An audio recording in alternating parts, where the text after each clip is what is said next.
25 साल यानी एक चौथाई सदी और इस पूरे सफर में सत्ता की कुर्सी बदली, राज्य बदला, जिम्मेदारी का दायरा बदला, लेकिन एक चेहरा लगातार संवैधानिक सत्ता के केंद्र में बना रहा। 7 अक्टूबर 2001 को नरेंद्र मोदी ने गुजरात के मुख्यमंत्री के तौर पर शपथ ली थी और आज उस दिन से करीब 25 साल पूरे होने जा रहे हैं। गुजरात के मुख्यमंत्री से लेकर देश के प्रधानमंत्री तक, एक राज्य की सत्ता से लेकर दुनिया के सबसे बड़े लोकतंत्र की केंद्रीय सत्ता तक, नरेंद्र मोदी की राजनीतिक यात्रा भारतीय राजनीति के सबसे लंबे और सबसे प्रभावशाली सत्ता सफर में से एक बन चुकी है। लेकिन सवाल यह है कि आखिर वो कौन सा राजनीतिक सफर था जिसने एक संगठन के कार्यकर्ता को गुजरात की सत्ता तक पहुंचाया और फिर 2014 में देश का प्रधानमंत्री बना दिया। और कैसे पिछले 25 सालों में नरेंद्र मोदी लगातार संवैधानिक पदों पर बने रहे। आज की इस पूरी कहानी में हम समझेंगे नरेंद्र मोदी के 25 साल 2001 से 2026 तक, गुजरात से लेकर दिल्ली तक और मुख्यमंत्री से लेकर तीसरी बार प्रधानमंत्री बनने तक की पूरी राजनीतिक यात्रा।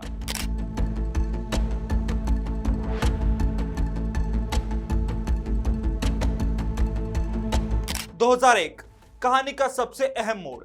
नरेंद्र मोदी के सार्वजनिक जीवन के 25 सालों की औपचारिक गणना 7 अक्टूबर 2001 से होती है, क्योंकि इसी दिन उन्होंने गुजरात के मुख्यमंत्री पद की शपथ ली थी। ये पीएम मोदी के लिए सिर्फ एक पद संभालने का मौका नहीं था, बल्कि यह उनके राजनीतिक जीवन में एक निर्णायक मोड़ था। इससे पहले वो मुख्य तौर पर संगठन की राजनीति में सक्रिय थे। वे राष्ट्रीय स्वयंसेवक संघ से जुड़े रहे और बाद में भारतीय जनता पार्टी के संगठन में जरूरी जिम्मेदारियां संभाली। 1987 में वे गुजरात बीजेपी के संगठन में सक्रिय भूमिका में आए। इसके बाद अहमदाबाद नगर निगम चुनाव से लेकर गुजरात विधानसभा चुनावों तक संगठन खड़ा करने में उनकी भूमिका रही। 1990 के दशक में उनका राजनीतिक कद गुजरात से बाहर भी बढ़ा। साल 1995 के बाद वे राष्ट्रीय स्तर पर बीजेपी संगठन में महत्वपूर्ण भूमिका में नजर आए और साल 1996 में बीजेपी के राष्ट्रीय सचिव बनाए गए। इसके बाद उन्हें उत्तर भारत के कई राज्यों की संगठनात्मक जिम्मेदारी मिली। 1998 और 1999 के लोकसभा चुनाव में भी बीजेपी के संगठनात्मक अभियानों में उनकी महत्वपूर्ण भूमिका रही।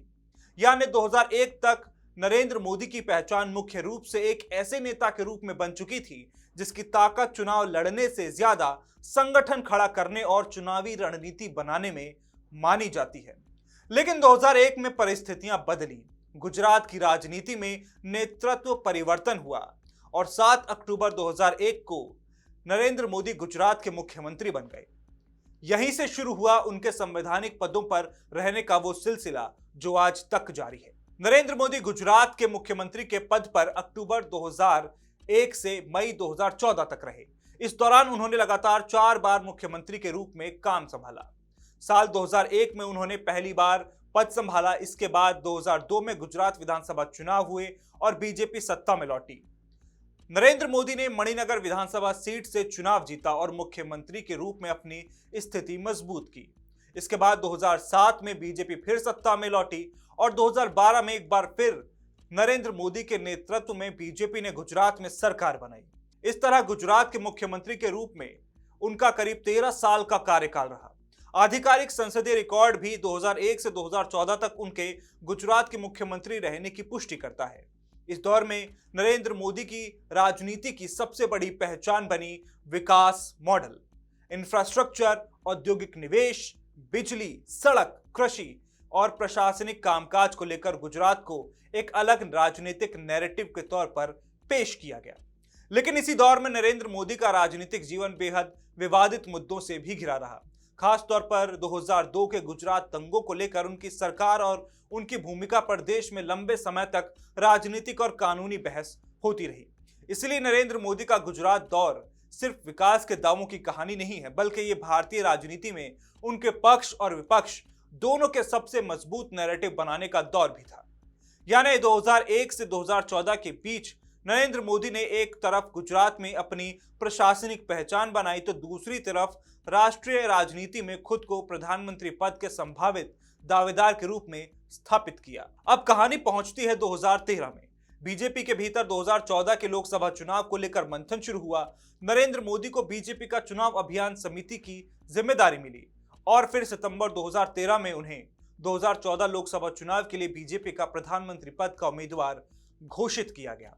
अब नरेंद्र मोदी की लड़ाई सिर्फ गुजरात की सत्ता के लिए नहीं थी, लक्ष्य था नई दिल्ली, देश की सबसे बड़ी राजनीतिक कुर्सी। उस समय केंद्र में यूपीए सरकार थी और प्रधानमंत्री थे डॉक्टर मनमोहन सिंह। नरेंद्र मोदी ने पूरे देश में बड़े पैमाने पर चुनाव अभियान चलाया। उनका चुनावी नारा था, अब की बार मोदी सरकार। और 2014 का चुनाव भारतीय राजनीति में एक बड़ा बदलाव लेकर आया। बीजेपी ने लोकसभा में 282 सीटें जीती। 3 दशक के बाद पहली बार किसी एक पार्टी को लोकसभा में पूर्ण बहुमत मिला और बीजेपी के प्रधानमंत्री पद के उम्मीदवार नरेंद्र मोदी ने भी वाराणसी से चुनाव जीता।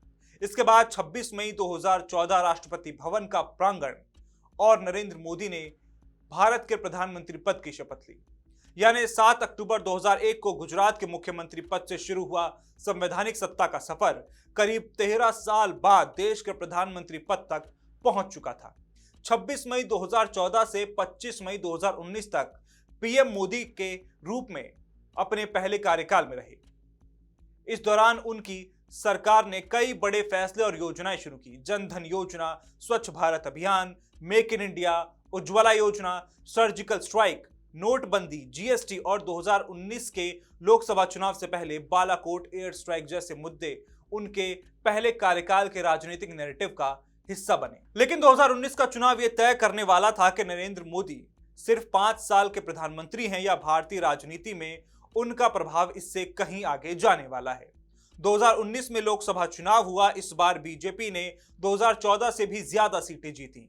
बीजेपी के खाते में आई 303 लोकसभा सीटें, यानी 2014 की 282 सीटों के मुकाबले 21 सीटें ज्यादा। पीएम मोदी एक बार फिर प्रधानमंत्री पद के लिए सबसे बड़े दावेदार बने और 30 मई 2019 को उन्होंने दूसरी बार प्रधानमंत्री पद की शपथ ली। यहां पीएम मोदी के राजनीतिक सफर में एक और बड़ा रिकॉर्ड बना।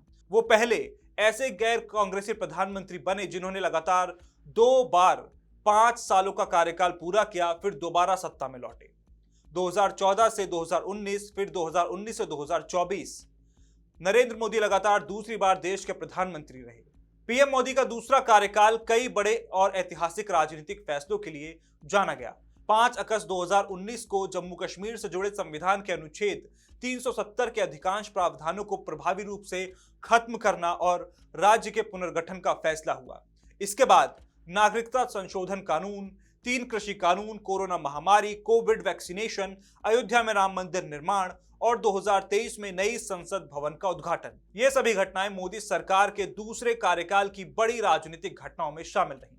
इसी दौरान 2020 में कोरोना महामारी ने देश और पूरी दुनिया को प्रभावित किया। भारत में लॉकडाउन से लेकर वैक्सीनेशन के बड़े अभियान तक केंद्र सरकार के सामने अभूतपूर्व चुनौती थी। लेकिन राजनीतिक रूप से सबसे बड़ा सवाल 2024 का चुनाव था। क्या पीएम मोदी लगातार तीसरी बार प्रधानमंत्री बनेंगे? यह भी सवाल था। 2024 का लोकसभा चुनाव हुआ। इस चुनाव में बीजेपी को 240 सीटें मिली, यानी बीजेपी अपने दम पर बहुमत के आंकड़े 272 से नीचे रही, लेकिन बीजेपी के नेतृत्व वाले एनडीए ने बहुमत हासिल किया। इसके बाद पीएम मोदी ने एक बार फिर सरकार बनाने का दावा पेश किया और 9 जून 2024 को उन्होंने तीसरी बार भारत के प्रधानमंत्री पद की शपथ ली।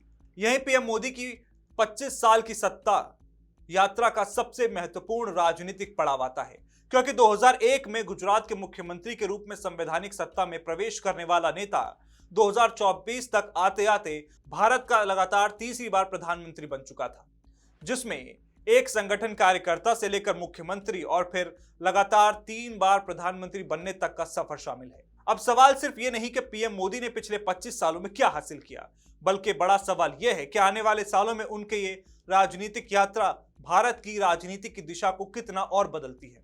क्योंकि 7 अक्टूबर 2026 को जब गुजरात के मुख्यमंत्री पद की शपथ लिए हुए नरेंद्र मोदी के 25 साल पूरे होंगे, तब ये सिर्फ एक तारीख नहीं होगी, ये भारतीय राजनीति के उस अध्याय का 25वां साल होगा जिसकी शुरुआत गुजरात से हुई थी और जिसका केंद्र आज भी नई दिल्ली है।